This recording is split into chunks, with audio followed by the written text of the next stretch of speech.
કચ્છ જિલ્લાના લખપત તાલુકાના બોર્ડર વિસ્તારના છેવાડાના નળા પોલીસ સ્ટેશનના પોલીસ સબ ઇન્સ્પેક્ટર શ્રી વીડી ગોહિલ સાહેબ, એએસઆઈ શ્રી નરેન્દ્રસિંહ પરમાર, દશરથભાઈ ચાવડા, યત્રસિંહ સોઢા, જીઆરડીના કર્મચારી રામજીભાઈ મહેશ્વરી આજના ઉત્તરાયણના પર્વના સારા દિવસે નરા પોલીસ સ્ટેશન દ્વારા નરા ગામના વયોવૃદ્ધ તેમજ દિવ્યાંગ પરિવારજનોને રાશનની કીટ આપીને માનવ સેવા એ જ પ્રભુ સેવાના સૂત્રને તેમજ પોલીસ પ્રજાનો મિત્ર છે તે વાતને સાચી ઠેરવી હતી।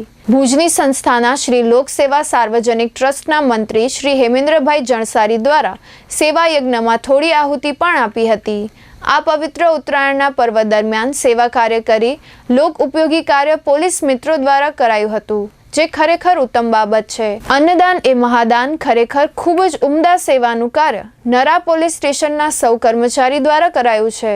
તેમને ખૂબ ખૂબ અભિનંદન અને શુભેચ્છાઓ।